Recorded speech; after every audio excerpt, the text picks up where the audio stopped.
Pavlovian despair. We become disillusion. So we run towards anything glimmering.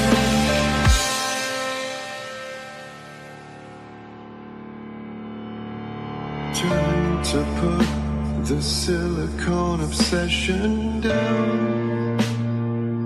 Take a look around. Find a way in the silence. Lie supine away with your back to the ground. Dis and reconnect to the resonance now. You were never an island. Unique. A voice among the many in this choir.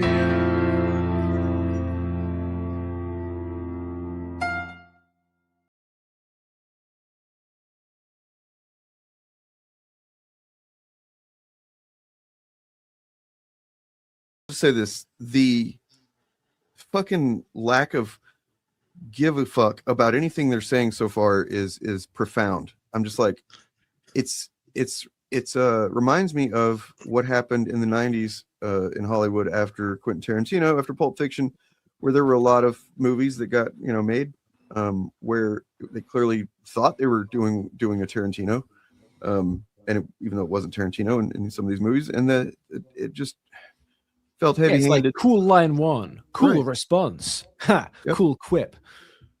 It's funny because that's sort of just when I was starting to do like drama and stuff, and so many like first time scripts from teenagers and like college kids.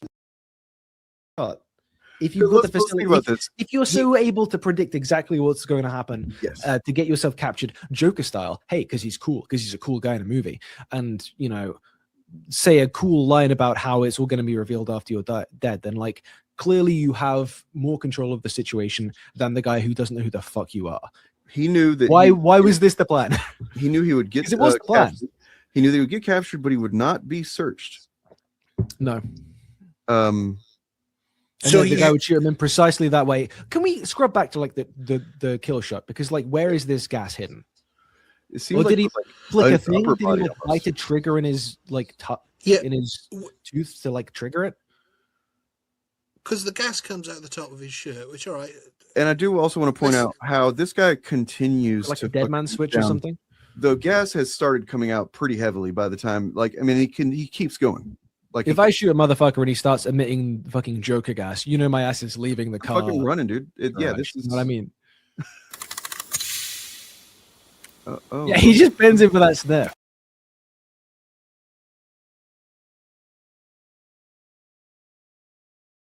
Be a car garage where they work on cars and change oil, and there's an elephant somewhere off screen.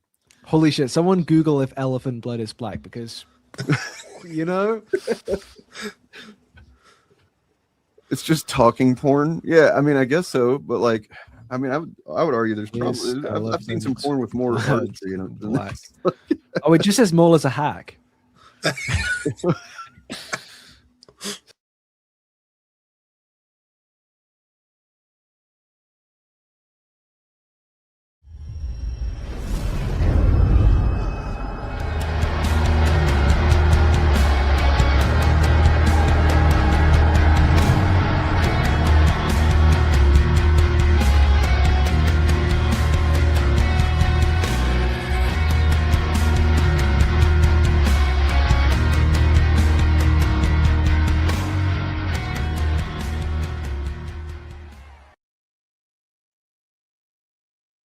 That's right, folks. Not a rat, but a snake in the grass. Ooh. Ooh. Okay, welcome everybody. Yeah, I'm streaming again today. I just streamed last night, but I'm doing it again today because look, I missed you. You're a very beautiful person, and I missed you. Okay. I want to take it to the next level, where I maybe stream sometimes twice or 3 times a week. Who knows? If you guys want to do that, if you're not, it's okay. I understand. Maybe we'll get there eventually, but I mean, I'm still going to do it. So sorry. Welcome to this, where I'm going to be talking about exclusively one topic for today, and it's almost like I invented the objective opinion as a branding for this purpose. I did not. I did, the objective opinion was obviously a reference to our friends over at the EFAP. Shout out to the guys, to the gang over there. They're our peeps. What's up, guys? Been a while. Shout out to them. But it's obviously a reference to that because it's absurd on its face. It's like like a band name like Led Zeppelin. You know what I mean? The objective is like these things do not belong together. In fact, they conceptually simply it doesn't work. And yet, if you just say that you're objective about reviewing films and then repeat that enough, you can just keep saying it. But from what I understand, I'm not a fucking big EFAP watcher. Sorry, guys. I know you guys are disappointed to hear that. Sorry. But from what I understand, in the last, I don't know how long, they've been kind of getting away from that. And that's good. That's good because it's really good for Mauler to understand that that these things are subjective. Because if he thinks that what he wrote for the short film, All in Good Time, is a good script, or if he thinks that what he wrote on Twitter about the fate of Homelander and the boys would have been a more faithful or better, ending for the character. Well, look, these are subjective things, so I can't sit here and say he's wrong, but I can in a little bit, and we'll get into that. Yeah, I saw this on floating around last night, and I was like, holy shit, man, this is the dumbest thing that I've ever seen Mauler say. And it's several pages on Twitter worth of saying stuff. Okay. Let's see what we got here. I mean, I'm not, but even if I was, that'd be cool, man. The fact that you think that's an insult, though, that's kind of weird. There's lots of people that are gay. It's not a bad thing to be gay. You recognize that, right? However, I am not. You know what I'm saying? Anyway, so usually I'm of the opinion that somebody that thinks that calling someone gay is an insult is they probably have some stuff going on internally that they haven't worked out. I don't know you. I don't know if you're gay, but like that's a weird thing that typically people insult people with what they feel they would be hurt by. I don't know if you know that. That's a psychology thing. Like people will try to insult people with something that internally they feel would hurt their own feelings, right? So yeah, I'm not gonna fuck you, dude. I'm sorry. But just repeating gay, I mean, maybe that's how you want to come out. It's up to you. We're just not gonna do it here. Anyway. What fucking shit, my goddamn bass strap. My strap on, Captain Trips. It's Oh man. Yeah, any hole's a goal, man.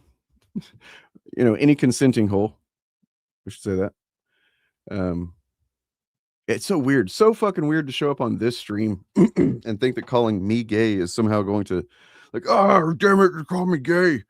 I mean, it only upsets me in the fact that there are literal people who still exist that presumably are adults that think that just saying gay is somehow a negative thing. Like those people existing on the same planet as me is, it's kind of bums me out sometimes, but not today. Not today, because none of those people are in my audience. Okay. Those people there's a lot of them in Mauler's audience. Oh yeah. I didn't think you were saying like it was a good line, man. I would not assume that anybody was saying that. Oh God. All right. So, we saw here at the beginning, I've showed a few clips from a stream the other day. Whenever the showcast, we watched the entirety of All in Good Time. And let me tell you what my experience was before that and why I wish that it wasn't as bad as it is. Because so before we watched it, I went through the process internally in my mind of like going, this could be good, right? I thought maybe this is good, or maybe it's just kind of serviceable. Maybe it's not going to. I didn't expect it to be game changer. I didn't expect it to be like blow my head off or anything. But like, I kind of thought that it would be a workable little story, right? You know what I'm saying? Like that's what I genuinely expected. And I expected that I even, you know, kind of, I don't know if you guys do this, but whenever you anticipate that you might have to do something that's uh, not an ideal thing, but you have to do it anyway. Do you ever just kind of go through it in your mind, how it's going to play out so that you can just kind of get yourself used to it? Like if you have to go to some doctor's appointment or whatever it is, you have to see some family member you don't want to see, but you have to for whatever reason. Like just kind of like, you know, imagine the scenario in your head and kind of play through it, you know, and that helps me relieve anxiety, you know, before things like that. So I did this. I did this exercise with the notion that Mauler's short film was either, you know, not bad or pretty good.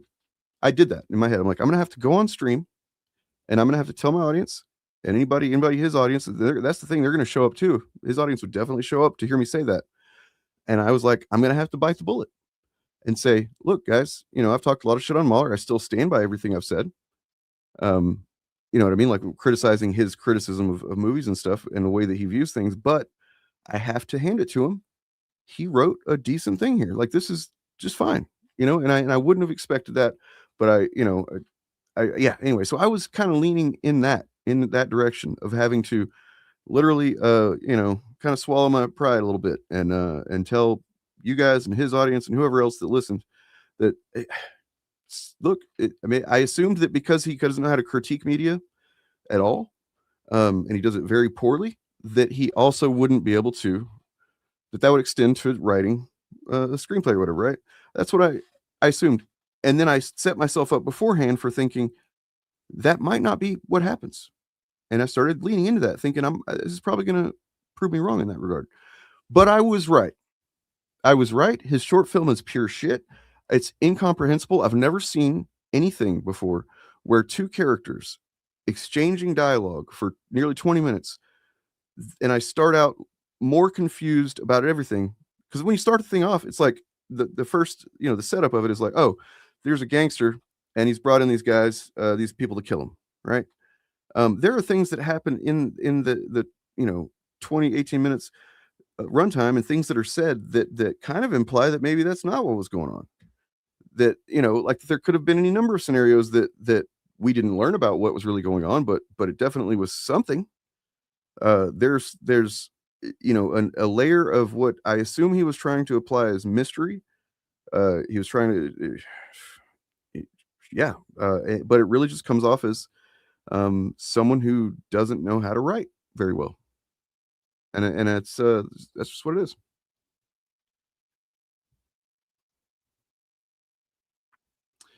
Have you read the comic that Mauler made in the Rippaverse comic? It was just mediocre with how he wrote characters to be unlikable and how much similar the things he criticized are in the story. Yeah, I mean, I haven't read that yet. If anybody knows where I can read it for free, let me know. I'm not paying for it. Yeah, but I would assume that. Yeah, because Critical Drinker does it. I know that from what I've seen of videos that have reviewed his books and a little bit I've read of you know, from his books and stuff like that, that he has used the very same tropes. You know, the thing is that even if you're just looking at EFAP's criticism of media, they contradict themselves constantly because they act like they have some kind of like set in stone, you know, list of you know, like of the ways to write a good movie, right? And if you just avoid these things, then you will write a good movie. That seems to be, that's the implication of the way they talk, at least the way they used to talk about it. Like I said, I've heard tell that they had gotten away from, you know, talking about things objectively so much anymore. But once you've programmed that into your fucking audience, you don't have to say it anymore. You know what I mean? The audience still thinks that way. But yeah, I would assume that's the case. You know what? Yeah, same. I thought that, you know, about halfway through, I was thinking Rogue Elements is still better. But about halfway through is where the shit started really getting. First of all, you're halfway through an 18-minute runtime and you haven't learned anything for sure yet. There's been lots of setup and little lines here and there that's indicate that maybe we'll learn something more about what this guy's father's connection is to this. Maybe we'll learn something more about the what happened with this entire parish that died from the gas attack or whatever, and did this guy do it, and why, and things like that, because it's fucking insanity. It literally boggles the mind. It's almost like it was written to cause me to crash out and like Pillar of Garbage and people that have fucking criticized Mauler before. Almost like it's written so that we watch it and then we go and then he gets his revenge for all the times we've critiqued him, right?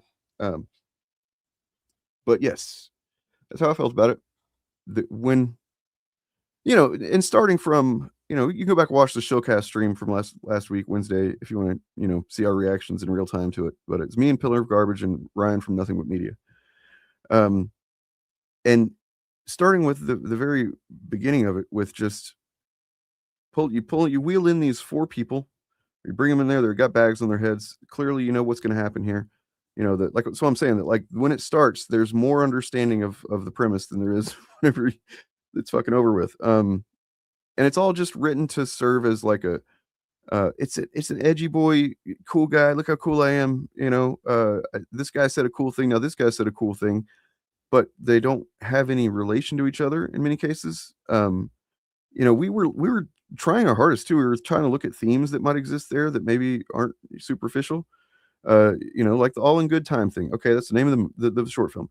Then they talk about time. There's clocks, but why was there a fucking clock like that in a barn? You know what I'm saying? There's a clock that belongs in like a IKEA kitchen, just resting up against the wall in the barn. It's like, dude, what?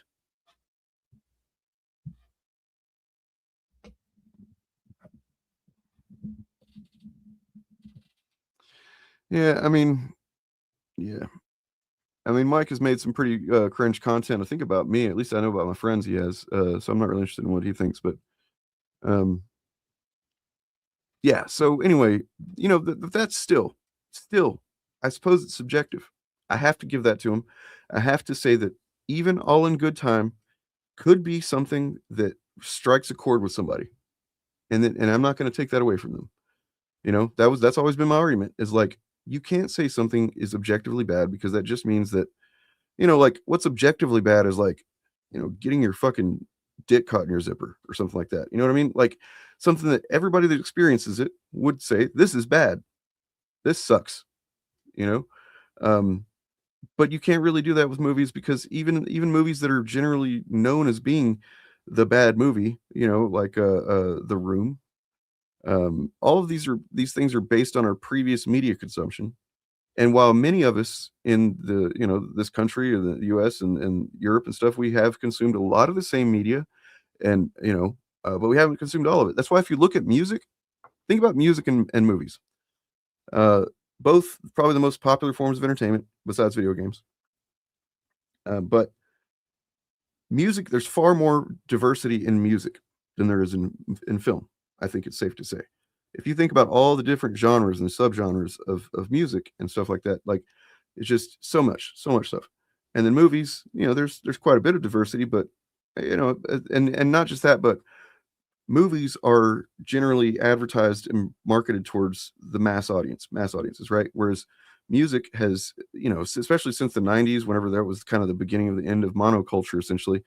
But since, social media, monoculture's gone.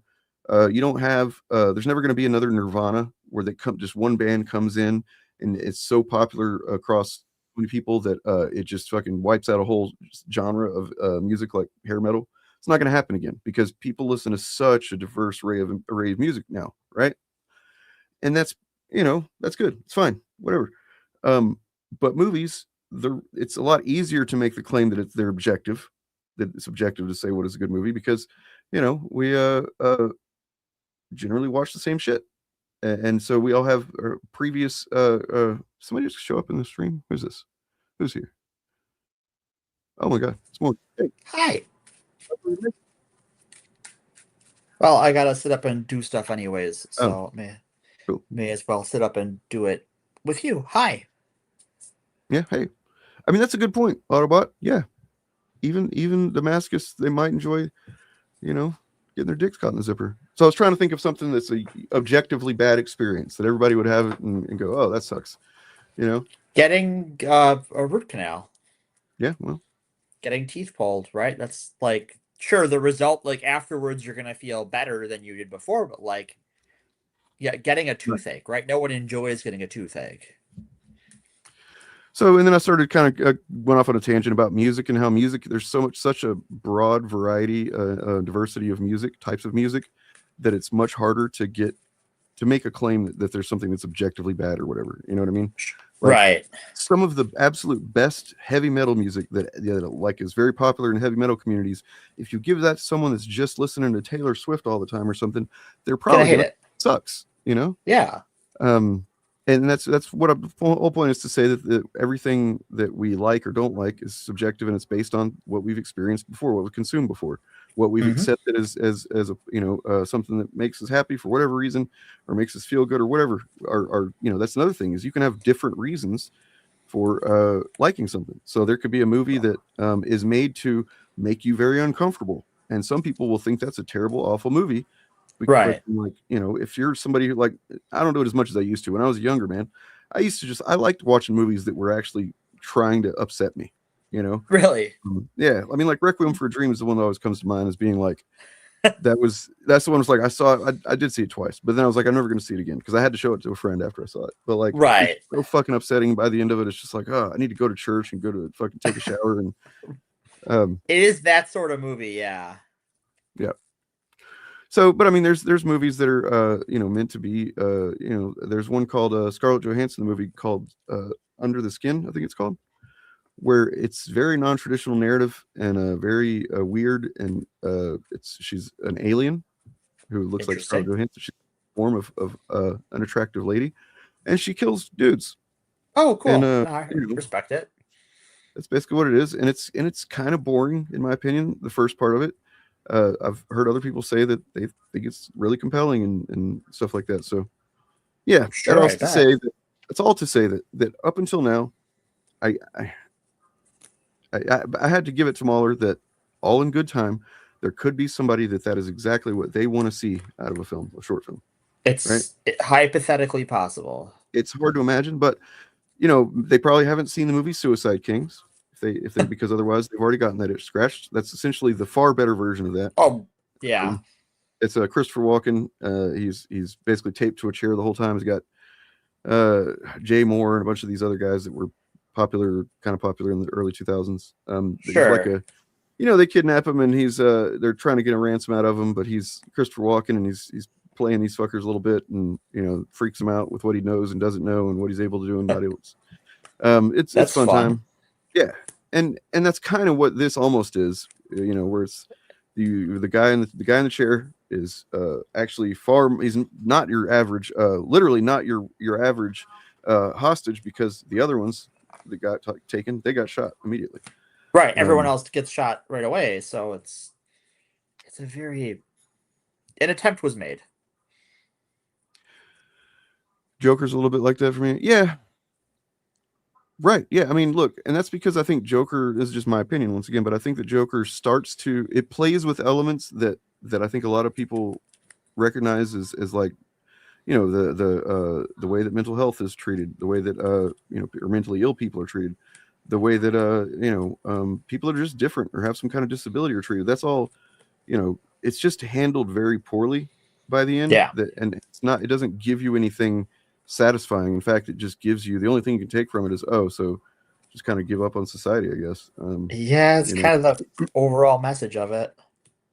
But all of that is done well. It's a well-made film for sure. Anyway, it depends on what you want out of it. But yes, all in good time. It's not good. I think it's pretty bad, actually. But then so we covered that. I was like, I haven't talked about Mauler in a while. We talked about his short film. That was fun. Got to hang out with Pillar of Garbage and Ryan. My Brit Bonger buddies, as I just called them. That's the first time I've ever called them that. But then the boys ended, and I know this is the third or fourth stream maybe that I've talked about the boys. Yeah, Dane, how many times are you going to bring the boys to show and tell? Well, here's the thing. I didn't expect it to be such a flashpoint. I thought that people had kind of either weren't watching anymore if they didn't like it, or that they, I didn't think it was going to become such a thing. But as I Right. should have recognized, the Chuds have been desperate for stuff to talk about for a while. Oh, they're thirsty. And I don't know if Mauler's going to make any content about this, or if maybe he already has, but he posted about it, and he posted quite a bit. Oh Also no. seems to maybe be suggest that he pays for Twitter, which is weird. Ew, gross. Don't pay. You know what? For You have to Twitter. pay for Twitter to get be able to write a bunch of stuff, right? Oh yeah, I guess. Yeah, that's part of what they let you do with that. Oh god, so why would you pay for Twitter? What a loser. What a weenie. He's got to reach his far right audience. And I think that's part of what's going on here. But I don't think that this is grifting. I think that Mauler is, over the last few years anyway, since he got with Gary and these guys, he started doing some, grifting here and there. Sure. Like, what I mean by that is I think that he's sincere. I think that he sincerely believes the shit that he says. I think it's Yeah. And now I think he's into sometimes season- we think. Mhm. I think sometimes we want to tell ourselves that these people don't really believe the awful things they say, because like, how could they be so awful? But I mean, their audience says those things, and they're all awful. It's Yeah. Well, it's true. I mean, I've kind of realized more recently that I think Gary is less dishonest, or at least believes the things he says more than I was giving him credit for. Sure. But that's neither here nor there. Let's I want to talk about this because, okay, so Homelander, and there's going to be spoilers galore here for the final episode of The Boys. Okay. Oh shit. There's actually The boys. made my chair go down. Don't go down, chair.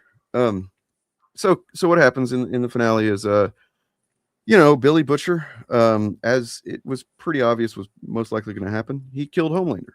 Right.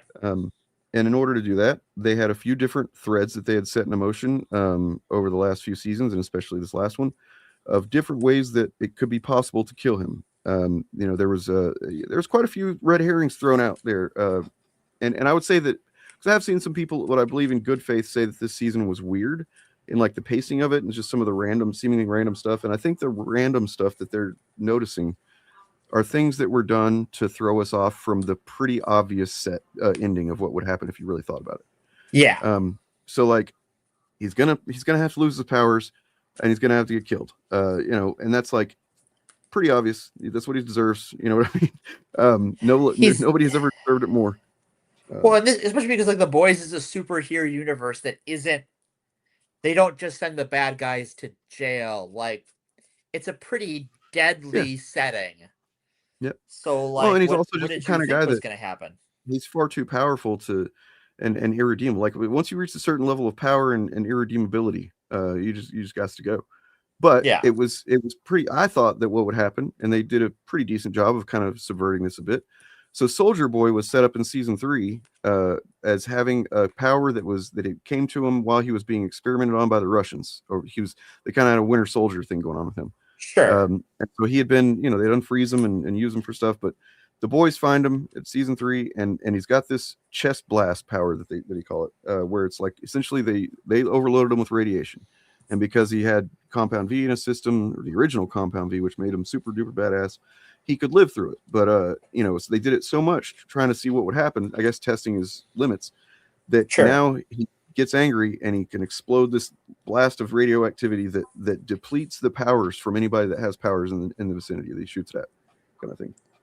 Okay. That seems pretty clear, especially once they set up that he is Homelander's father.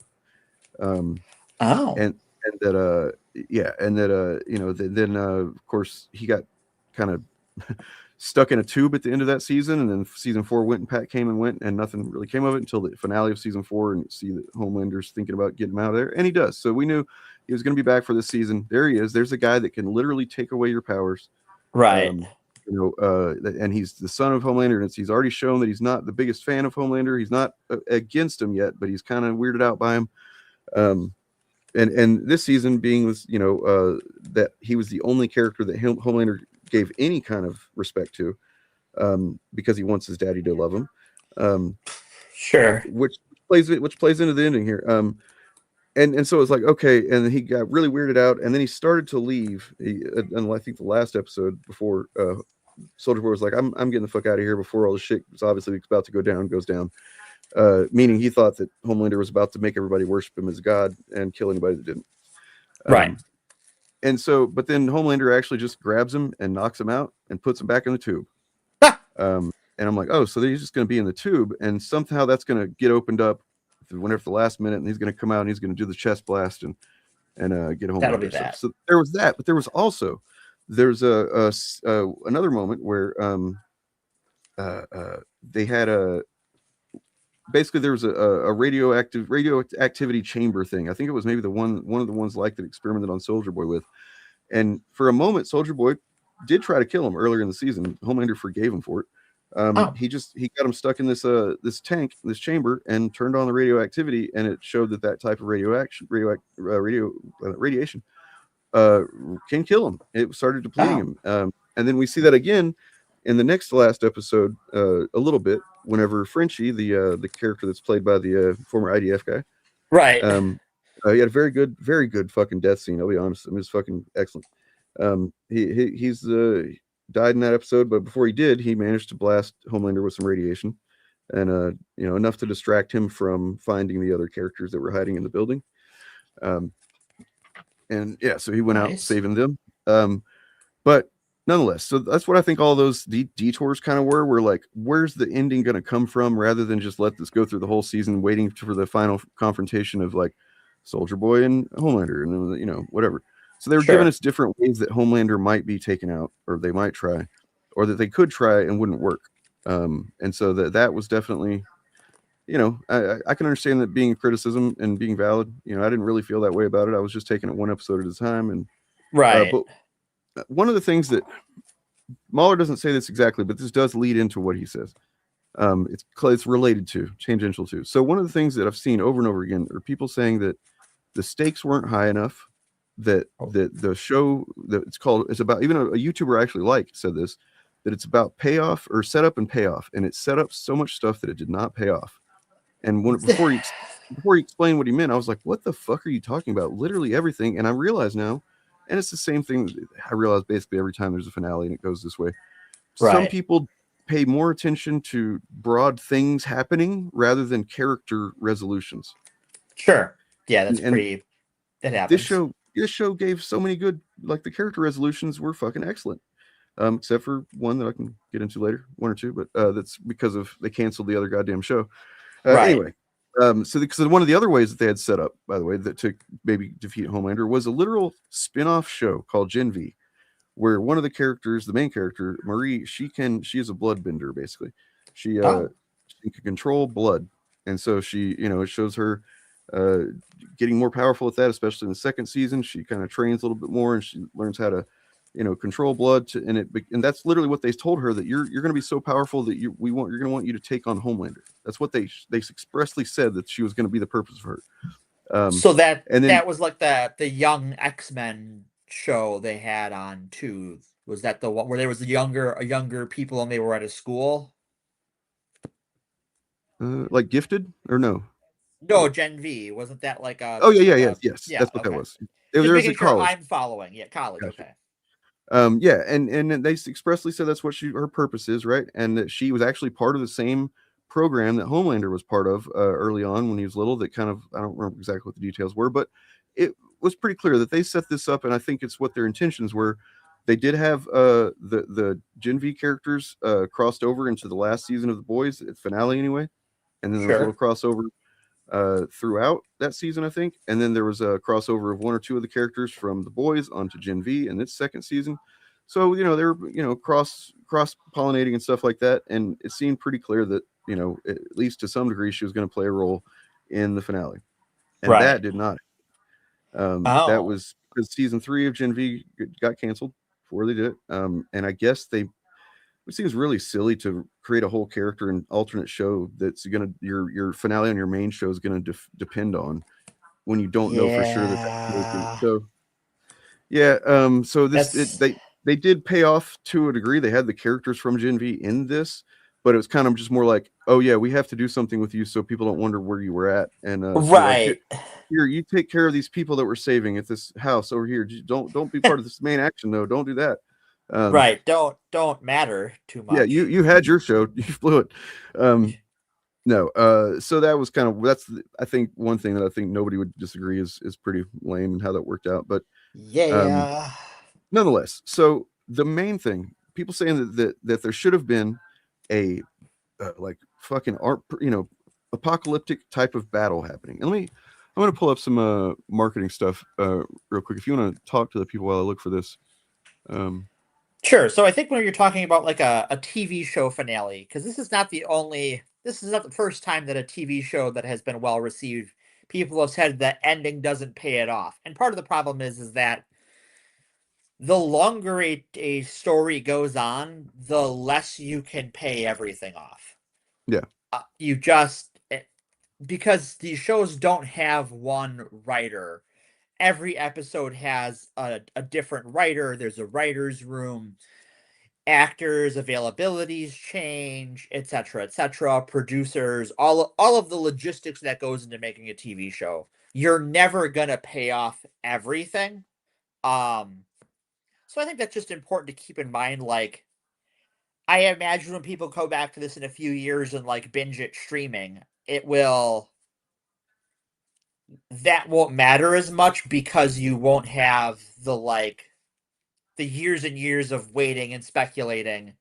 You'll already know that, yeah, the finale misses a few things because I think I heard someone saying that the woman who plays, what is it, Maeve is the Wonder Woman analog. She quit acting. Yeah. Yeah, she just retired from acting, so she's like, she doesn't come back for a cameo or anything, even though she's alive still. She just kind of left the show. Yeah, I mean, it would have made sense. It would make sense for her to show back up to be like, I came to finish this off or whatever. Like, sure. But yeah, apparently she just, I mean, which is weird. I'm not going to question what her choice is, but she's pretty young and, she's pretty good. So retiring is a choice. It's a decision, but I respect it. So you got two posters here, and really from a quick glance, these are the only two I can find that are like this, which kind of makes me even more like, oh, guys. So some of the promotional material looked like this. Sure. Okay. Okay. Which is very, that's a thing. Let me show you this other one here.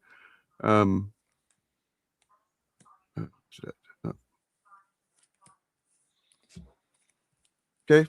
So there was, there's rubble, there's embers, there's fire, there's, smoke and sure. And there's Homelander and he's overlooking the whole world and you got explosions going off and he's just like, yeah. So some people took that as promise that this show was going to just be an apocalyptic battle, or this season. This whole was going to be that. And it's just like, oh, so you mean like in season 2 when it showed them filming the 7 movie, and that's exactly what it looked like. So what you're saying is you expected this show to devolve into the thing that it satirizes, that it parodied, yeah. You know what I mean? Yeah, it's exactly like symbolism, and it's also, it just would have.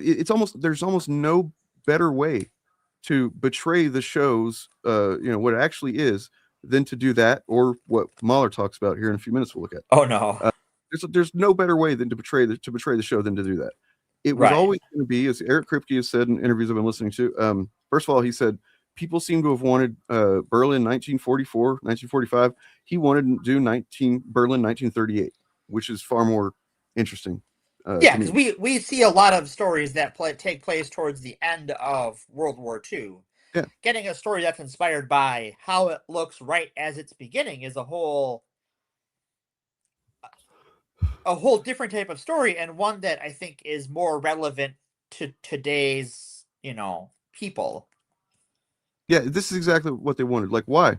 First of all, I don't know that would have been a possible battle. I don't know that Homelander is even that powerful. And here's the thing: is the more chuds are saying dumb shit about this, and then I look at it and I think about it, I'm like, wait a second, I'm actually appreciating the season series finale a hell of a lot more now. I think they're making you like it more. They pretty much nailed it, because the more I have to in my mind, because I do take these things not serious, but I mean, like, I will try to see the validity in any argument that isn't outright dumb on its face, And so when I think it through, I'm like, wait a second. No, if they did this, that would look just like it did. They're literally wanting to do the thing that they already filmed a version of, which was just a movie set, and it was a show. It was cheesy as hell. It was like the one you said you didn't see season 2, right? I'm partway through. So there was the they did the fucking end game, the women heroes. Yeah, the girls get it done. Girls thing, get it done, and right. And then in the finale of that season, whenever they all come together to kick the shit out of the Nazi bitch, Right. it's And like the, three the women one guy kicking the is shit out standing of. aside, It's like going like, "Girls really do get it it's like done." girls really do get it done, yeah. Which is fucking great. That was awesome. But like that's the show. The show is not the actually doing the thing that they were, filming a movie version of. That's just They silly. wanted the parody version of the show to be the show.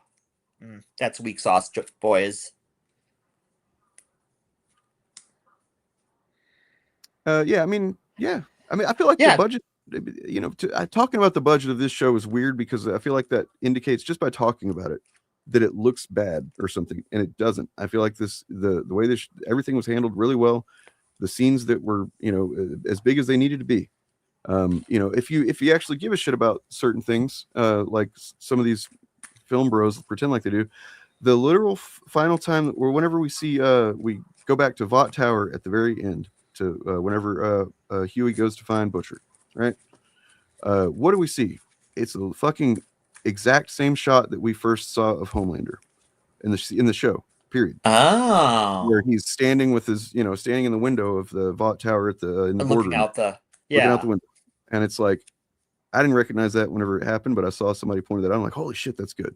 That's the kind of stuff that anybody that really respects filmmaking and narrative should appreciate. I feel like, right. That Butcher had become, the guy now that's like, oh, okay, he's a villain. Now you're the problem. And then, I saw people saying that they could have why didn't they just release the virus? They should have just released the virus. Like, dude, his girlfriend is a stoop. She would have died, and like lots of other people would have died. And as Eric Kripke has pointed out, that wouldn't have just maybe it didn't kill every soup, but the ones that were left would then take it as like, oh, they're trying to kill us all. We need to kill people now. And like, it just to not think through the fucking ramifications of something like that. That's what Butcher was doing. That's what Butcher's problem was. Right. And like I think to like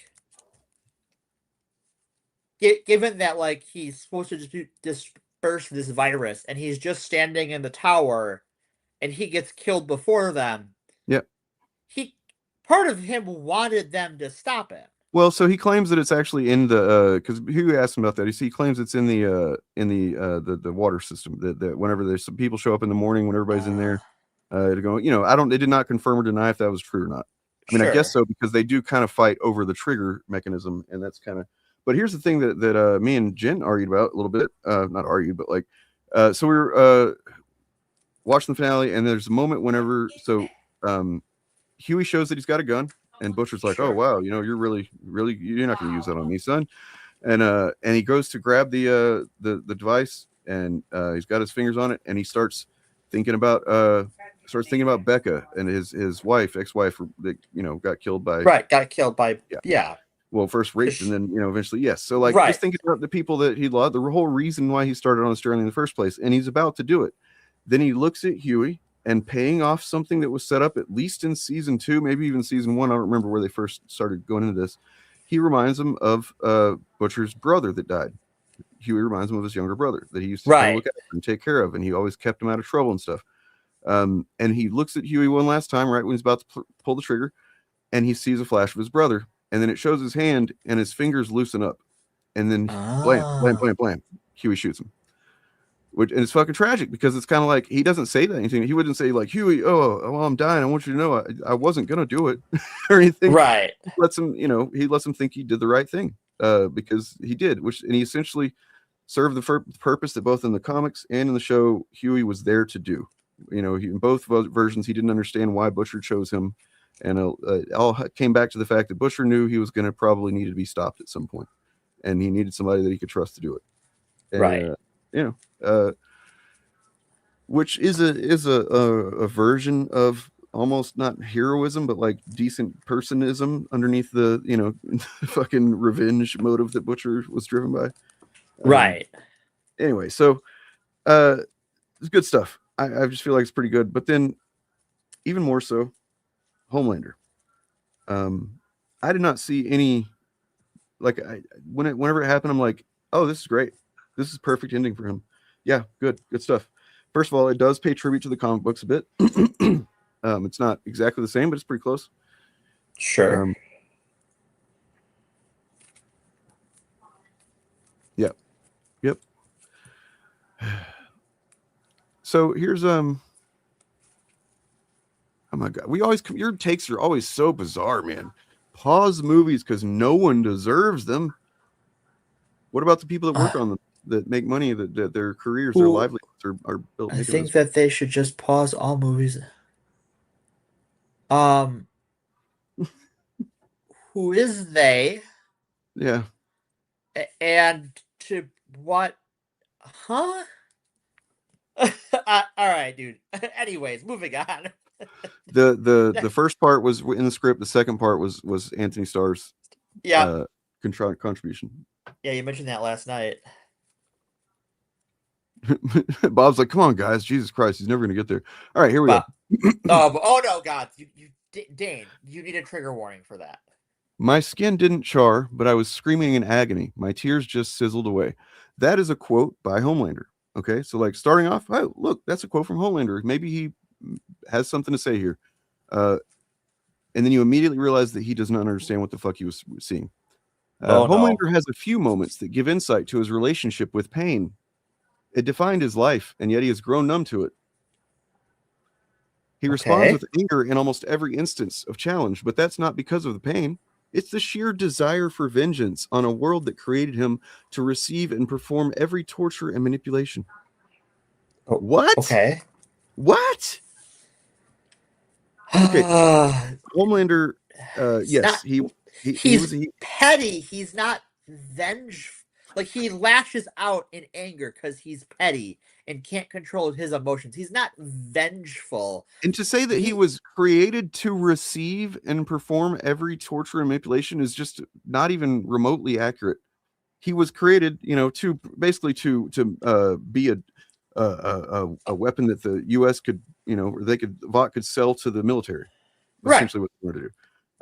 And then other than that, he wasn't supposed to perform and receive every torture and manipulation. Like this is the writing of a guy who knows what words mean, and he understands that if you say certain words in certain order, then it can have like a superficial effect. But like that doesn't make any fucking sense. It's a complete. It's gobbledygook. It really. Homelander took on 3 soups at once, got beaten, tossed around, and nearly killed. He was inches from losing everything, but he didn't even hint at begging. He simply got more and more furious. And he's talking about in season 3 finale against Soldier Boy, Maeve, and Busher. Sure. Yeah. That's and reading this, I think there's like one indication, kinda, but other than this one thing here in a minute, I don't know if he recognizes that Butcher didn't have his powers. I mean, that Homelander didn't have powers.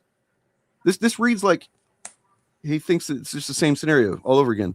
It's like, what the fuck do you think do you think nothing's gonna change about a person's personality if you have a guy that's carried a gun around all the time, and he's just like, anytime somebody fucking crosses him, he just shoots him. Just shoot you. And he's fucking got a bad attitude, right? And then somebody comes along and says, hey, give me that gun. Takes it from him and is like, hey, you piece of shit, always shooting people. You think that guy's gonna be like, yeah, you fuck motherfucker, I'll shoot people? Like, he's not gonna have the same attitude anymore because he's dependent on that fucking gun. He's fucking dependent on the gun. Homelander is literally in the entire run of the show never in a different costume, never in a regular person's clothing, never, not once, not one single time. And I think that says something about the character, right?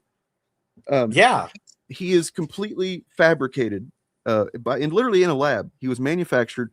All this aura that people are contributing to him of being like, oh, he should have fucking gone out, like taken out the military and stuff like that. That's not only Vought manufactured that shit, but that's in his own fucking head. That's who he is. Right. And he knows that he's not really that.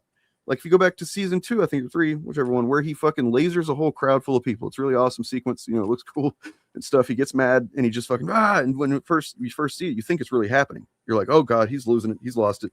But then you realize he was just fantasizing about that because that's all he do. That's all he is.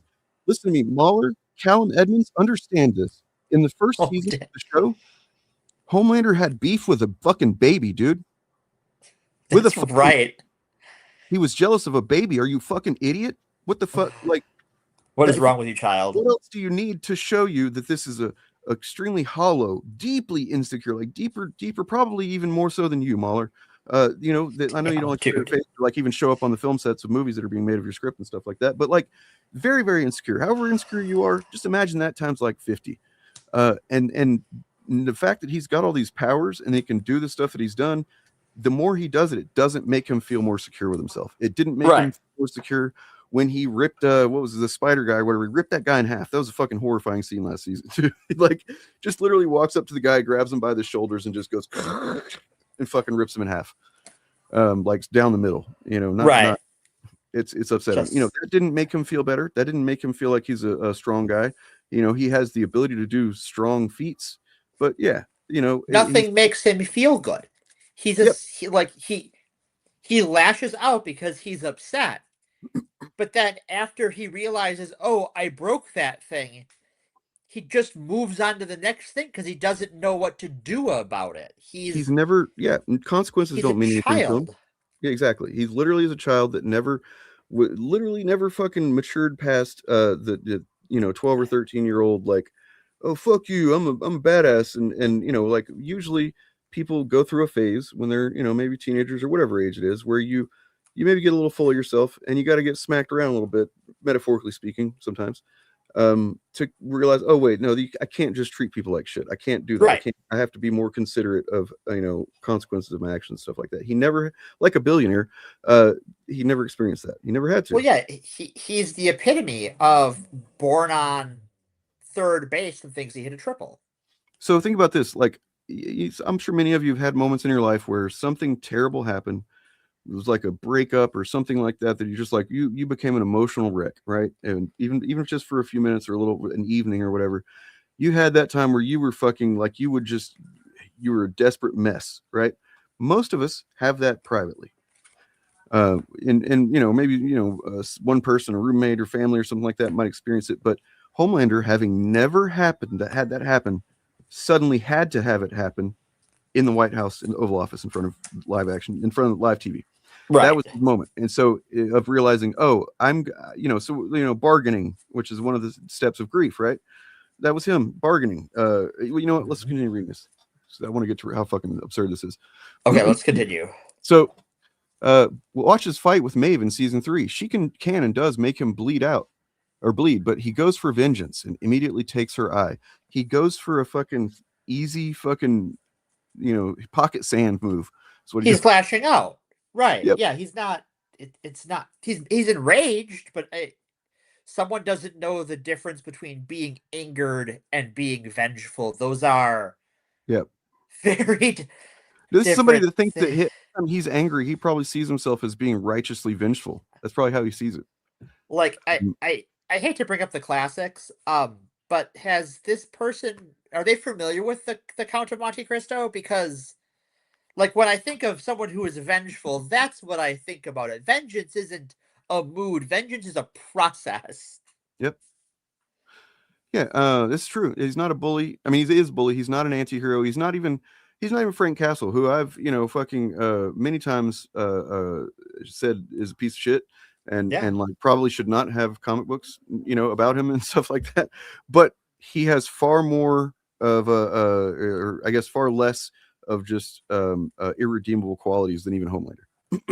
oh yeah, for sure. What Frank Castle does, it's wrong and fucked up, but it's at least coming from a place that your average person can kind of relate to in its source. Speaking of vengeance, Frank Castle has a method. Yeah. So it's not a good method. It's not a healthy method. It's not a moral method, but it is. There's 2 more pages of this. Let's get. Not because he's so scared of causing him.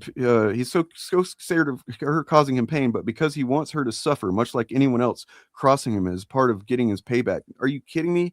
To think that he thought through all this through in the moment right before he just fucking snatched her eye out, or what? I don't remember. I think that's what happened. That's fucking crazy.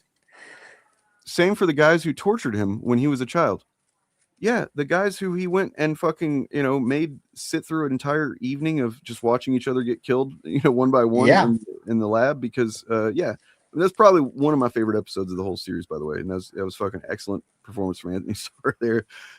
You know, just what if Superman, who was, you know, mistreated and thrown in a lab and poked and prodded and treated like shit, what if he got to go have revenge on the people that did it? So Homelander lasered his own arm open and didn't give much of a shit because pain isn't okay. So we're here at the end of this first page, and Mauler thinks that this is about pain. He thinks that that's No, what's going on in child. the finale. That he's so in such pain that he's gonna we'll get there in a second. But his egomaniacal psychopath with a horrific history of intense childhood trauma turning him into a vengeful monster. Wow, at least you can acknowledge that. But like that, what? This is such a misread of the holy shit, man. That's what he always was, really. That's what he's So- always been, a vengeful fucking child, monster child. My only disagreement was I don't think he's vengeful because that implies too much thought on it, where he's such an impulsive, needy creature. Yep. Let me say this one more time. He had beef with a baby because He the had beef with baby's a baby. mother was taking away his titty time. Okay. Yeah. He wanted to be on the titty, and the baby had to get the titties first. So he didn't get to have the titty when he wanted the titty. That's who Homelander is. Okay. Yes. It's almost like more of a fucking childish in the most literal sense than we can even comprehend. That's his the type of motive that he has, right? Pure, unmitigated, unfiltered man-child. Yep. Page 2. The ending feels more like self-masturbatory fantasy where Kripke sees his enemies begging to suck his cock while he kills them. What? What? That's bro. What? So the one of the things that people have a lot of problem with is the lines, I'll suck your dick, I'll eat your shit. But you got to think those were not the first things that he said. The first things that he offered in his bargaining were, first of all, he tried to, use the fact that he had not killed Butcher before, for various reasons. He didn't actually do it. Sure. Mainly because Butcher had stuff on him. Another time because Butcher had powers himself and kind of kicked his ass. Like and he you do. ran away like a bitch. But he's like, oh, I could have killed you all those times I killed you. He tried that, and he tried to get a little, badass with that moment. That didn't work, obviously. Then he goes, what about Becca? I'll give you Becca back. And at first you're like, what the fuck is he talking about? She's dead. He goes, I'll have a shapeshifter pretend to be her for you.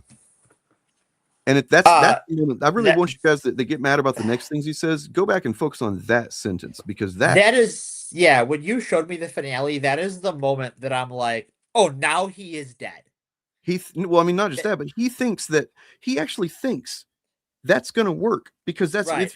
In season 1 and 2, I believe he's fucking the shapeshifter who's looking like a whatever woman he wants to fuck or whatever. Right, So that's his connection to love, essentially, is like loving an adult. Is I can get a shapeshifter to look like how I want to fuck, and so that's what he thinks is going to be satisfactory to Butcher. He has no comprehension of the damage that he's done to this man. He has no comprehension of the fact that he's fucking taken the human being, the very specific individual human being that's not just a shapeshifter that looks like her, and it's fucking, that should be what you think about, to think about how far off Homelander is from any kind of psychology that you can fucking relate to or even map onto. Like, it's fucking crazy. And then he, that didn't work, obviously. And then he says, well, I'll suck your dick, I'll eat your shit, I'll eat your shit on live TV or whatever. And it's like, okay, so he's just saying anything that he can in that moment, because this is a guy who, he's bargaining.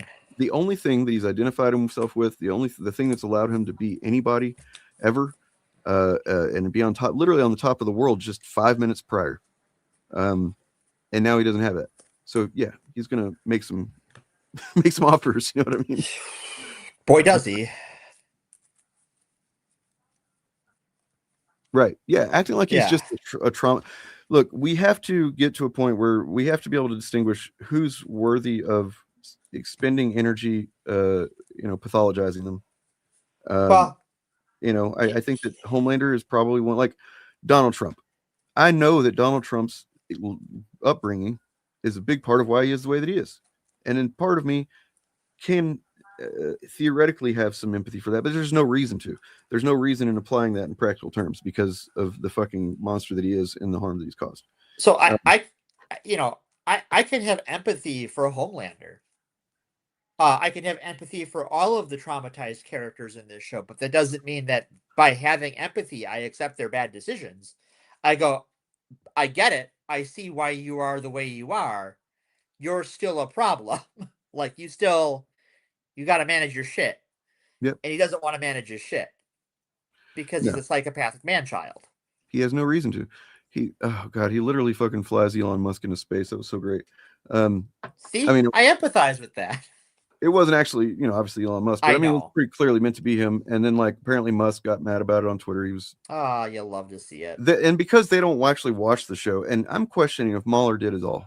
I'm honestly questioning if he really did, because what I'm thinking he might do is just catch highlight clips or something. Sure. So like he clearly has seen certain scenes. He clearly knows certain things that have happened, but I don't know. It just reads to me like this is somebody that's just watching YouTube clips of the stuff that people tell him is badass or whatever. And, yeah. Which, I mean, fair enough, but So let me get this off of here. Broken Monster. Wait. It does not, however, for many in the audience, feel like the ending for Homelander. But it is. It clearly is the ending because he gets a fucking crowbar through his head and then his fucking cap flipped off. The top of his head flipped open. Yeah, well, got a literal fucking. You can see like it shows him laying there several times after it happens, and like you can just see like this groove through the middle of his brain. It's pretty brutal. But a broken monster losing the only avenue. So I would argue with the broken thing. He's never been fixed. He's never been in a correct state. Let's say that. Yeah. Homelander was never ever a regular person to be broken. He was never even that. It's one thing to be, and that's what the difference I think is between somebody like Frank Castle or whatever. Is Frank Castle was, for all his faults, he was a Marine after all. He was a person. And then, of course, the comics. I've been reading some comics. They just want to depict him as like basically a psycho since birth now. But anyway. Yeah, kind of. They well, at least Garth Ennis has. Well, Garth, yeah, that's a recurring problem with Mr. Ennis. Well, I mean, look who we're talking about right now. Yeah, I was just gonna say. A broken monster losing the only avenue of enacting vengeance on the terrible world that he always wanted approval from. What? I mean, so like it's bizarre. He does get that right. He does. He's desperate for approval. That's his whole thing, right? But that's his whole motivation. Okay, you've said something correct finally. I'm trying to avoid saying anything that I know that so edgier than now. I don't think they'll mind me saying. They got kind of baited whenever I posted this in Discord, and they were like, "All right, fine, I'm going to make a video about it." So I've already read a little bit of what they've written about it, and I'm trying to avoid really trying to like. There's a couple of things that they wrote that I'm like, I did think of that, I did say something about that, but I'm trying to say it without using their words or kind of getting on top of what they wrote at all. So if I do, I apologize, but I'm trying to keep it in mind, and I'm trying not to, because I know it's going to be a fantastic video and it's going to say things way more eloquently than I do. But it was just a raw fucking drive that I had after reading it last night that I'm just like, I gotta say something about this shit. This is really bad. I would have perhaps expected him to see red, to enter an impotent rage. He did that. He tried, yeah. Unable to do the damage he's desperate to achieve, only to reach a despondent end. Yep, that's what happens. I mean, like he has the rage, right? He tries to fly. He tries to punch him. He realizes, does he not is he not considering Butcher is an agent in this as well? No. Well, do you know why? It's because only main characters have agency, and who's the main character of the show if you're Mauler? Seemingly, right? Like, yeah. I mean, like, okay, let's say if he tried to lash out and then he just gives up and he meets a despondent end, like he just gives up. Oh, he's saying instead of fucking begging for his life is what he's saying. Okay, that's a despondent end. Is like. Well, despondent would be like he's like fine, just whatever, kill him. Sure. That would be like what Soldier Boy did earlier in the season when he said that exact thing to Homelander after Homelander got out of the radiation chamber that he locked him in, and Soldier Boy is just like at that point he's just like just fucking kill me. He's not even looking at him because the difference between Soldier Boy, who is kind of a piece of shit too, yeah, because everyone in the show kind of is. He's a human being, you know what I mean? Like he at least was this kind of human being, kind of guy. Not everybody in the show is. Huey's not a piece of shit. Come on. Huey has had some piece of shit moments, but he's learned though. He's learning a bit. He's learned. Yeah, he does a lot. Everyone on the show does a lot of growing, which I think is the upside. Except for Homelander, and really, I guess Butcher does a little bit because his Butcher whole plan comes and goes, right? It doesn't when stick. at the start of this season, his plan was simply to release the virus. He didn't care who it killed. Right. Then later in the seasons, as stuff went on, he started seeing like the moments between Huey and Annie and Kimiko and Frenchie and stuff, and he started he didn't say it out loud, but you could tell he was kind of pondering like maybe I shouldn't just kill those people just because I want to kill other superheroes. But then he was going to end up, because what happened in the finale is after the Homelander thing, they go home or to wherever they go, and they're hanging out. They're all having a beer. Seems like everybody's chill, everybody's happy. And then he goes in to visit his dog Terror, who is not alive anymore. In the intervening time, Terror has passed away, and they've said throughout the show he's old and blah blah blah. Right. Yeah. So that, and then right before that, rather, Ryan, who was not his son, but he it's Homelander's son, right? Yeah, Homelander's son, and he had treated Ryan like utter shit. And maybe he didn't mean some of the stuff that he said when he said terrible things to him in like season 3 or whatever. Right. But he said it because he was trying to manipulate the situation, because that's what Butcher did. Right.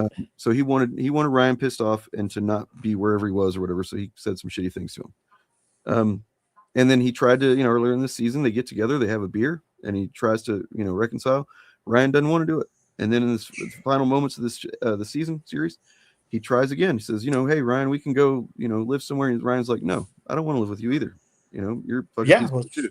You're also kind of a dirtbag. Yeah. And he leaves. And then right after that, he goes and finds Terror is dead. And that's what motivates him to Sets him over. Fuck this. And he goes and gets in the car and heads to the tower to go, kill all the Supes. Right. Do you know the significance of that tweet, by the way? We looked at it last night. It's pretty great. Oh, this tweet is. So that is a direct reference. Yeah. To when Charlie Kirk died. Remember that guy? I've heard the name. Yeah. So yeah, this is the deep. This is the Deep Thoughts with Deep is a fan account, and they said, source tells me the Deep is stable. Please God. Now, this is a quality shit post. It truly is. And the fact that the official boys account retweeted it I like that too as well. I mean, I can also see an argument for maybe you shouldn't have done that. It's an irreverent show. Why wouldn't an irreverent show continue to be irreverent? I mean, look, he's still pretty stable. I don't think he's gonna. I don't think his condition has change. Not changed. Yeah, it's stayed the same for a minute now. Yeah, that's technically true. So Ryan, yeah, they lost their powers, but I think Ryan's will come back. That's what I think. I think that Ryan, okay. And possibly if Butcher had not, bid it, then his might have come back too. Maybe even Homelander's. We don't know. But, right, we don't know how the radiation thing works entirely, right? Yep. Okay, let's finish off this thing because it's really bad and stupid. Okay, here we go. Ending on a hard-fought, bloody fight with Butcher. Oh god, this is where it gets so cringe, guys. Wait, I missed one. It just starts getting. Oh, okay. Knowing he is now incapable of taking revenge, and has simply deal with his psychopathy. It's almost like he gets right up on the line of it and then fucking takes a shit on the line. Ending on a hard-fought, bloody fight with Butcher, who would have eventually win due to his training. No, he instantly won because Homelander's had no training whatsoever. He's never ever had to do anything without super strength and speed and stuff. Butcher has, been fucking fighting Supes for several years now. Eventually win due to his training, but at the very least, give us a decent back and forth about how much meaning could be drawn from this fight. What meaning? That's what I want to know, Mauler. Explain what meaning would come from this. No. Because I think you're just evoking meaning without actually understanding anything about what you're saying. I think that's what's happening. He's just saying meaning when it's like, what the fuck could you draw from a fight? This is literally the only way this fight could have gone. It represented both characters perfectly. Right. Okay. Fucking. Well, I said this last night. Like, having seen, the better part of 2 seasons of the show, everything I've heard about this ending is exactly what I would have thought would have come about. Right. The depowering, him begging. Yeah, that's a good point. Huey having to chalk Billy Before down. you start saying that fights need to have meaning, Mauler, you need to understand that conversations should have some meaning. because the entire conversation that you two characters have in that fucking short film, nothing means anything. Nothing matters. So.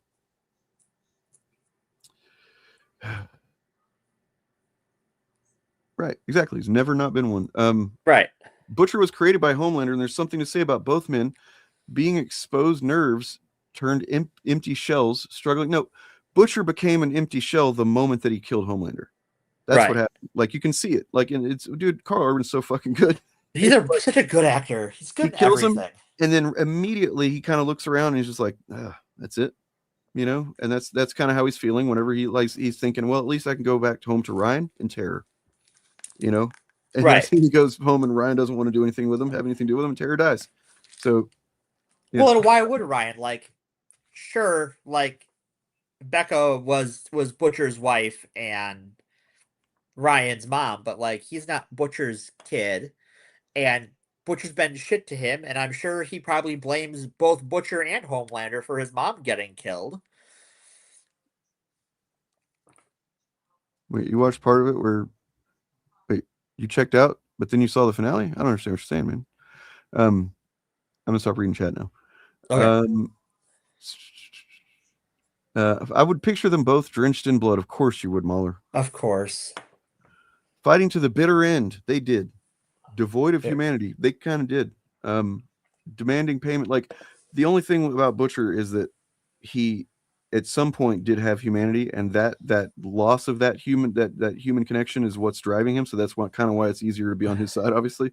But in actuality, in the moment, no, there's not really any humanity there. There's just, I want to see this guy's brains emptied out. Demanding payment for something they can't even fully rationalize anymore. I mean, Butcher can.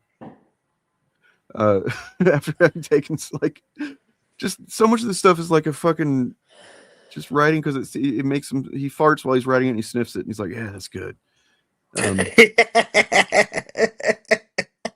At the end, they couldn't even follow through on the threat Homelander was warned to be throughout the entire series. No, he wasn't. Stemming from having lost a loving mother and father to protect and raise him, as opposed to... You think he had a loving mother and father? Who? What are you talking about? What the cinema?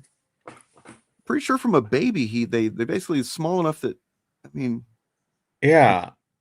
The countless humiliations and tortures that he suffered as a child created Homelander, as we know him. I mean, sure... Like, but I mean, a child that is devoid of a foundational love is a palette for that type of thing anyway. But the thing is no amount of trauma, right? Like, at any point in his life, he could just decide not to be a dirtbag, right? He chooses to be a dirtbag. His trauma informs why he chooses to be a dirtbag. Right. But he chooses. He makes a choice consistently, repeatedly. The countless humiliations and tortures. I guess him being humiliated at the end is good enough through line to argue this is somehow worth it. Wait a second. How is him being humiliated at the end a through line? Where is the through line here? What are you talking about, man? And what worth it to who? Was it worth it to get rid of the evil Superman that was literally had just taken over and just delivered to the country his live address saying, you either worship me or if my psychics basically realize that you don't really love me, we're going to kill you.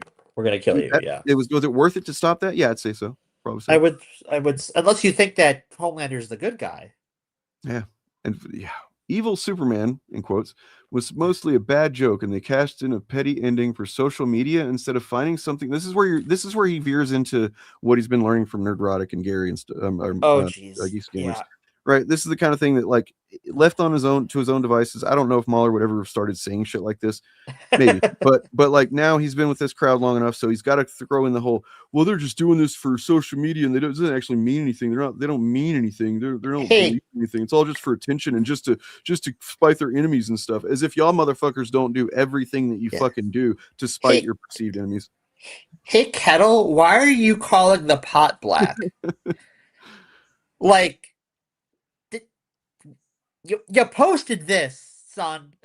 Like, I'm sorry. Nothing here has layered thematic value for the history the show presented is absolutely false. But I mean, you are not one to talk about layered thematic value because, for one thing, I know you don't fucking think themes matter. You fucking piece of shit. Oh, that's fun. He doesn't. Yeah, he doesn't think. Oh, is themes- he's one of those guys? Okay, yeah. Yeah. So he's just, no wonder his short thing is the way it is. That You're stinks. just you. There's supposed to be apostrophe R either, man. Like you can't get that. Oh, right. wrong It goes, your. You're just supposed to vicariously enjoy kicking your own personal monster while he's powerless. Enjoy him begging to suck your cock and eat your shit while you go. That's so weird that people keep No. focusing in on that as if it's a literal thing. That's what chuds are doing. They're like, oh, that's what their fantasy is or whatever. It's like it's just a fucking phrase. He's saying It's it. a shirt, yeah. It's to indicate how desperate he is, not that it's something he's actually going to happen or that there was any. Like, what are you talking about? He like it's a pathetic moment, right? It's no, guys, no, you're not supposed like if you are someone who sees that moment and you imagine yourself the Billy Butcher in that, and you're going, yeah, I want to make my enemies suck my junk. You're also a bad guy. Yeah, you're a bad guy. Yeah, like the message of the show is that like this moment rather is that without his powers, he doesn't know what to do but beg because he has never not had his powers to get his way. So he's bargaining. This whole post is a fucking masterclass in missing the point. It's like I don't like you, Mauler. I don't like Nerdrotic. I don't like Geeks and Gamers. I even say sometimes on some bad days and I get pissed off, I hate you motherfuckers. I would never want you to suck my penis or eat my poop. I would never want anybody to do the second one. I was about to say either one of those. Yeah, I was going to say the first one, but no. I mean, I actually only want people that want to do that. People I like and like me. And I still won't eat your poop. Right. Yeah. It's oh yeah, just bad. Kinda. So look, I do agree with the ending part, the last part. Well, at least we have Mandalorian and Grogu, I guess. Yeah, I guess. I'm not gonna see it. I've heard it is aggressively mediocre. Yeah, it sounds like it's a few episodes of the Mandalorian TV show, and particularly good episodes of the TV show stitched together. But I spent my movie budget seeing Gundam, so yeah, it'll be on Disney Plus eventually. Yeah. And it'll probably get shit tons of views on there. With Thanos, it's like I'll entertain a discussion about what Thanos was right about. It's just that the decision, the way he chose. I mean, this is the thing about a good villain is, and Marvel has plenty of these. Right. Magneto is one of them. Thanos, at least in the movie, not so much in the comics. Not in the comics, no. The starting point of what motivates them is totally valid. It's what they choose to do in response to that where it becomes a problem. Right. I mean, I don't know, man. I guess look, if we're talking about true. I don't have to spend money on All in Good Time, and I don't have to sit longer than 18 minutes. Those are positives. No X-Wings. Oh, but never mind then. Yeah. I feel like 20 minutes. I'll sit through 20 minutes for 30 seconds of X-Wing. Yeah, sure. Okay. On par with Solo is about how I would expect it. Yeah. Yeah, that's kind of what I expect for it. And I mean, I saw Solo in the midnight showing, but like I said, I went and saw Gundam. It's weird that the people that aren't triggered by the show and actually see what's going on there don't take it in such a literal way that like they actually. But the people that do are the people that think that you just want your enemies to suck your cock. Huh? It's like, no, do you? Do you? You're being weird, man. It's weird. Stop being. Once again, these people are weird, right? Like, really weird. Bro, you wrote an essay about Homelander not getting killed in a way you thought he should get killed, and you don't understand the concepts about which you speak. Bro, I don't know, man. And I don't, what does that say about me? I'm here talking about it like a sucker, but Dane's my friend, so he needs company suffering through whatever the fuck that was. Thanks, I appreciate it. I think I'm objectively right though about all of it. look, I'll say this. To go in line with the whole subjectivity is the truth of the matter. Like, is it completely wrong to read Homelander some of the ways that he did? I mean, in some ways, yes, because a couple of things he said indicate that he wasn't representing what actually happens in the show. Yeah. But I mean, to say that he's just doing it out of vengeance instead of what most media literate people read it as, which is that he's just lashing out and he's fucking desperate or whatever the situation. Like, right. It could be possible that it's just vengeance. We don't know exactly what's going on in his head, but it just doesn't seem likely. Right. Nothing about how he's handled anything else would point to some sort of motive of vengeance, because that involves having a long-term motive, and nothing about Homelander says that he is a guy who thinks his day through. Dude, send me an email about this or something. I want to hear about this. Give me all the information in an email, please. Huh. I got some friends that I can stick on that stuff, or just do it myself. Yeah. Anyways,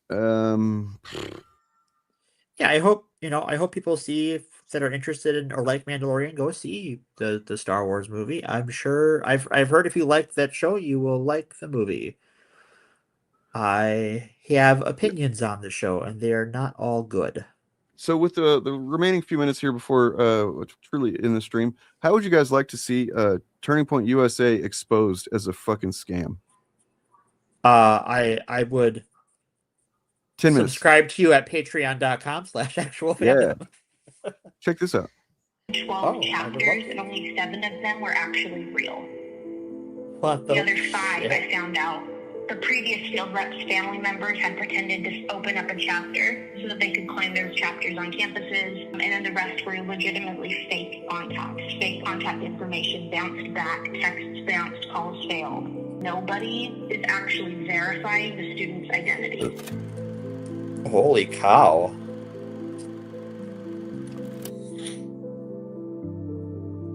Big fraud. Please welcome Turning Point USA CEO and Chair, Erica Kirk. Brave time.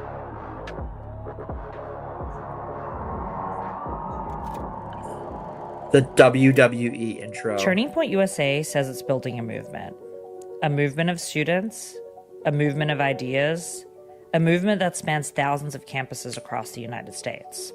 The goal is for these clubs to be in every high school across the state. In its own filings, the organization claims to operate more than 1,800 campus chapters and to be active on more than 3,000 high school and college campuses. I'll be right back. I'm going to get some water. Get some water. Start a Turning Point USA chapter. It says its program reaches millions of students. And behind that movement is money. In a single year, Turning Point USA spent more than $20 million on what it calls its field program, the part of the organization responsible for building and supporting these chapters. Altogether, it raises more than $80 million annually. That money comes from donors who are told they're funding something very specific. A nationwide grassroots network of young people organizing, educating, and reshaping the future of American politics from the ground up. Turning Point USA meets every other Thursday in room 312. Anybody's invited. The story is simple. A bottom-up student movement built chapter by chapter, campus by campus. Put your hand up if you're in high school. Okay. And it's not just a marketing story.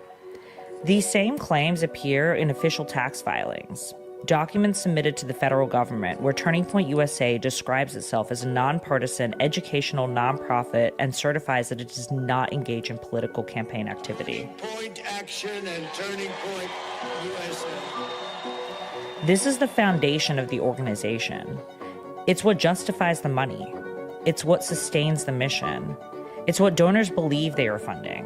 What they've done is put America right back on the right course. But what if the numbers don't mean what they actually seem to mean? What if the chapter isn't what you think it is? What if the movement isn't actually there? We started asking a simple question, not about politics, not about ideology, just about reality. Are these chapters even real? Hi, Elizabeth. This is Jessica, and I'm the president at high school.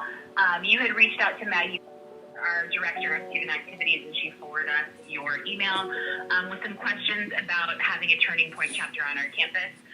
We do not currently host a Turning Point chapter on our campus, although I know it Oh my mostly God. lists us on their website. But if you want to give us a call back to have I'll be further damned. conversation, we absolutely can. You can call us. Yeah. So then it goes on. You know, In his public message, the name of this channel, by the way, is Unfuck America Tour. Oh, that's a nice idea. I Um, like to unfuck America. So they are the woman that we just showed there. She claims that this is the only organization that is going, like directly against Turning Point USA. As far as like a similar thing, a ground game is what it's called. The organization, I suppose. Sure. Ground game, and they're obviously, Turning Point USA has a lot of money behind it, and then Big oil money. You start looking at how much money they make with these. By claiming, look, we have all these chapters in all these high schools, and then as she's about to explain, there is a difference between a chapter and a charter, which I think they play a little loosely with that. There's difference legally in what those are and what they consist of. So it's like basically she goes on to show how a chapter that might just be, some of these schools might just be one student there that is signed up with Turning Point USA. But the way they talk about it when they talk about this stuff is as if there's this thriving, body of population of students at all the schools that are whatever, and it definitely creates a false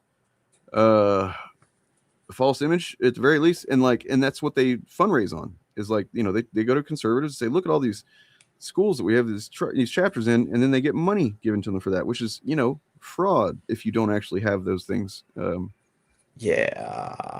Turning Point USA presents a clear picture of scale, a presence on thousands of campuses, a network of chapters spanning the country.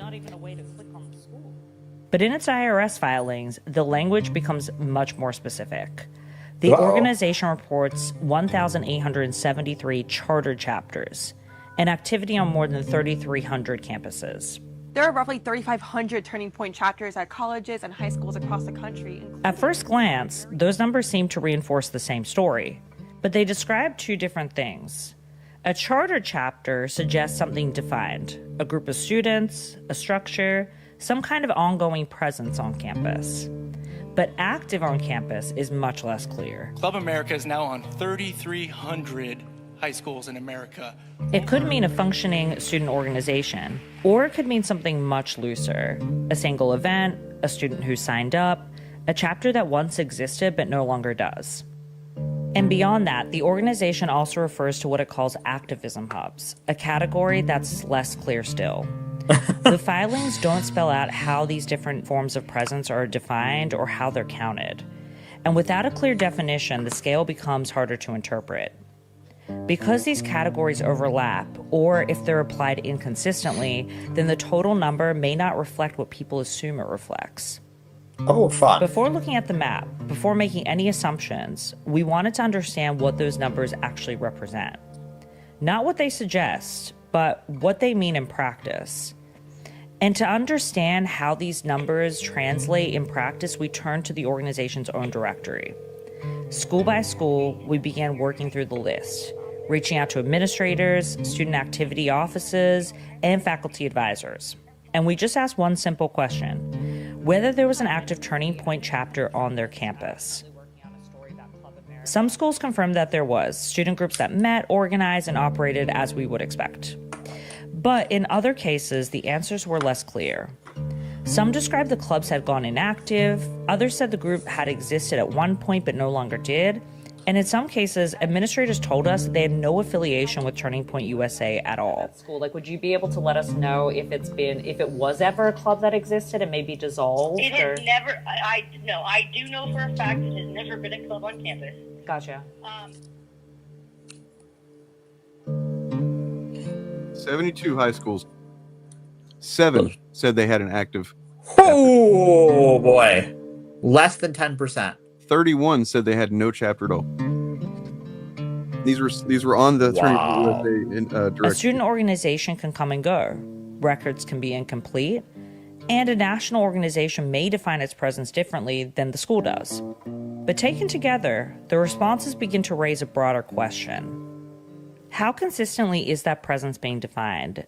And how closely do those listings reflect what's actually happening on the ground? Because if a chapter can be defined loosely, then how much does it take to actually create one? Could a chapter exist without a real presence on campus? Without the school even knowing? Could it exist in name only? And if that's the case, can 3 people in their 30s start a chapter at a high school that doils't exist? Oh, God. Wilkes County Training School.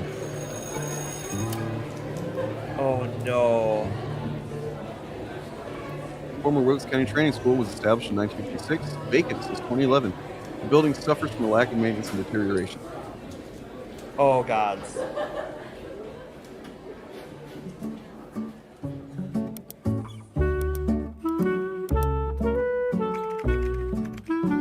Oh, no. Generate image of 5 high school kids standing around the hallway. Okay, cool. Good job, AI thing. Oh, God.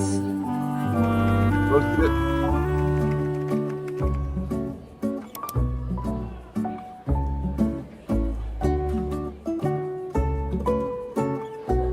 We received a starter agreement, so I wanted to reach out and get next steps. Yes, on our end, you're the official Team USA Club America.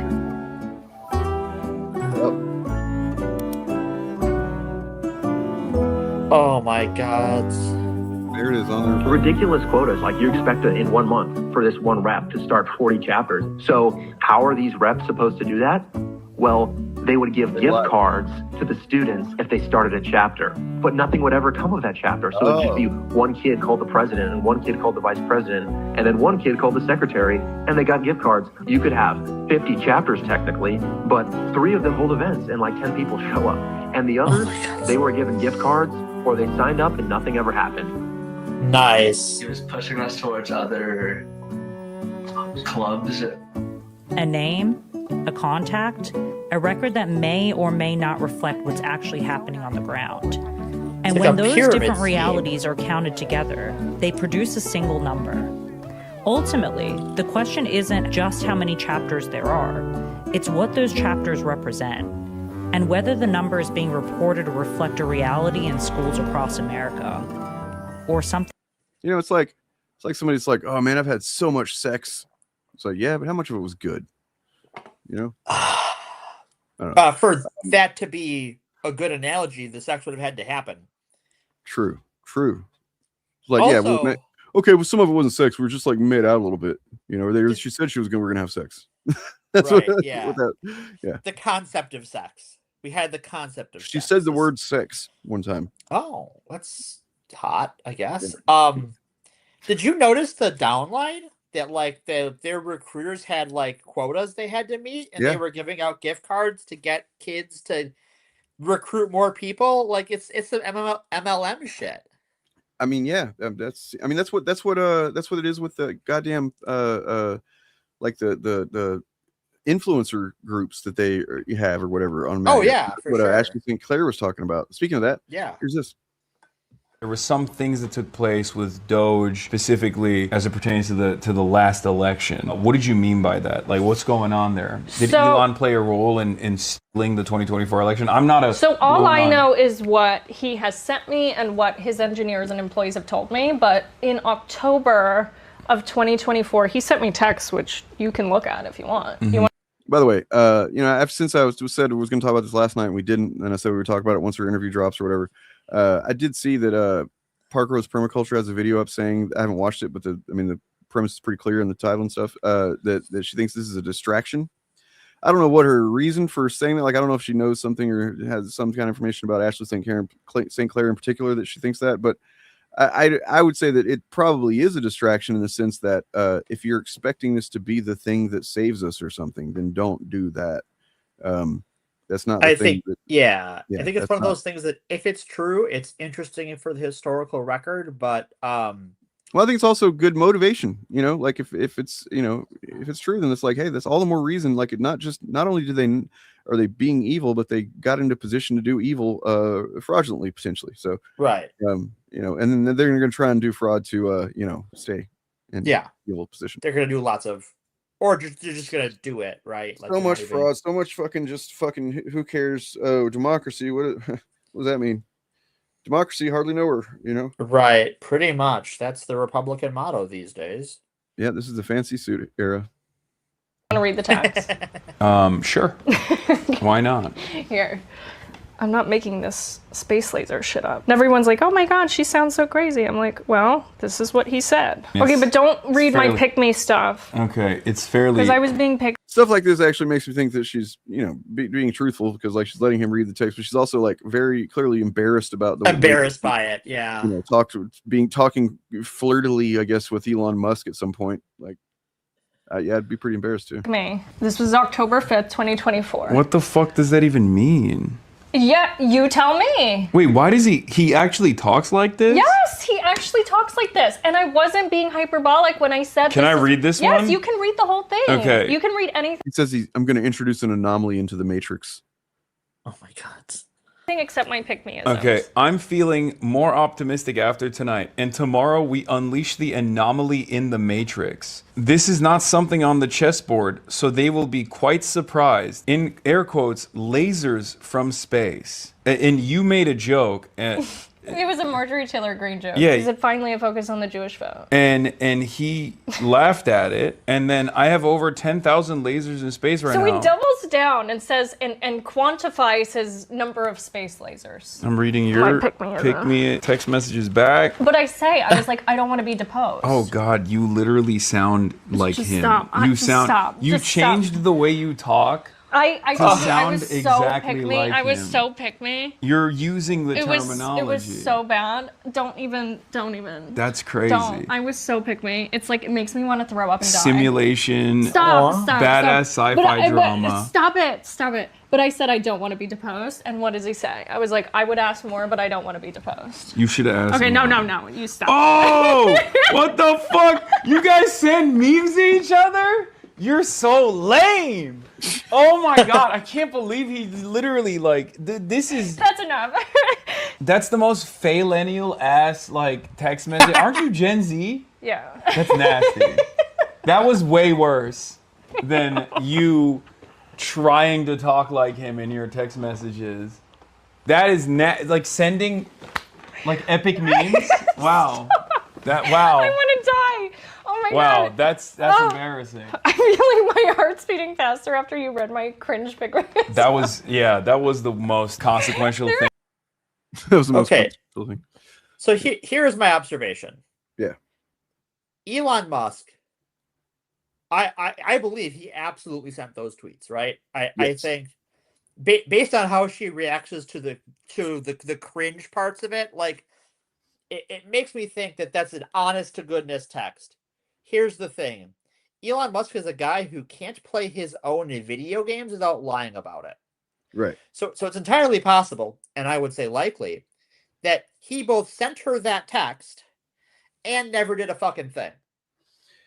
Because he can't say good morning without lying twice. Well, so I mean, I wonder, like, what would, you know, yeah, there's that, and then also, what would that even mean? Like, what would you do with something in space that some satellites or whatever, like a Starlink thing? Like, I don't even know what I don't know. could do to manipulate or alter any kind of voting. I mean, if that's possible, we probably should get that, you know, under control. But like, what is it? I wonder if there is anything. Probably isn't anything, but you know. Well, we know Starlink is super fucking hackable because, like, the Russians and stuff have backdoors into it. The Iranians have backdoors into it. Oh, thank you. Because of the miniatures. Yeah, I have shit to do. I'm multitasking. I'm sorry. You get Hassan's appeal. Well, at least this I yielded some kind of result here tonight. Bob, like, he gets Hassan's appeal now. Okay, I still don't, but that's fine. I mean, I honestly don't either. Like, I do, but in a way, it almost kind of bums me out that I do, because if you watch him long enough, he will say something pretty wise and intelligent and very informed, and like he can. You know what I think it is? I think he's just able to. He's got an aura that he's able to present the ideas that we generally all agree with. You know, more or less in a way that isn't. That unless you're like, I guess unless you're fucking like some kind of Islamophobe or something, they're not only not unattractive, they're actually presents them in good ways. So I mean, I think especially to younger people than us, that comes off like really well. So I think that's why, right? Is like I'm just old. I was born old. Did he change the MAGA parents? Did they change? That's the one that one guy that does the podcast with his MAGA parents, right? Wow, wow, holy cow. That is that podcast, yeah. If you got through to them, that's fucking good. That's crazy. I think the only way I could get through to them is with an ice pick. Right. Or a crowbar, butcher style. I'm going to go make some dinner for the boy and me and see if Jen wants to wake up. She was sleeping. She didn't feel good. So. Well, I hope she feels better. Are you talking about me? No, I'm just kidding. Yeah, my dad's lost. No, he's actually back to the position of, and this is such a fucking cowardly ass thing. The same thing he did after Trump lost the first time, whenever he left office, was he basically just like, I don't even want to talk about it anymore. Right. So he didn't want to talk about politics. And now he's that's why I feel like, okay, Trump's not doing well. If somebody like, if my dad is back, before he's even out of office again, just a year and a half or so into, in his term, he's like, yeah, I don't want to talk about politics right now. Like, okay. The last 9 months or the last 18 months have been like 2 decades long though. So like I kind of get it. It has been. Thank you, Harrison. Thanks for being here. And yeah, thank you for stopping by. What army are you painting? Oh, I am painting Space Wolves. Nice. For Warhammer 40,000. They are superhuman space Viking super soldiers. 40K is weird. And the Whale's a really good movie too. That's another one. I don't know if it's one that I wouldn't want to see again ever, but it was definitely is a lot. And it's a hard watch. Oh, and the same director as Requiem for a Dream. Imagine that. Oh wow, I didn't know that actually. We're all learning things tonight. He's got a style. I guess so. All right, folks. You're lovely, and don't have Mauler takes on things is basically what I would say. Yeah, say no to Mauler takes, just like not even once. And also don't agree with this. What's a little genocide between friends? Good night, everybody. Yeah, let me play us out. So the same old. I'm gonna do what are we gonna do? I don't know. You know what? Just in the spirit of scam. Here we go. Don't look too deeply into the eyes.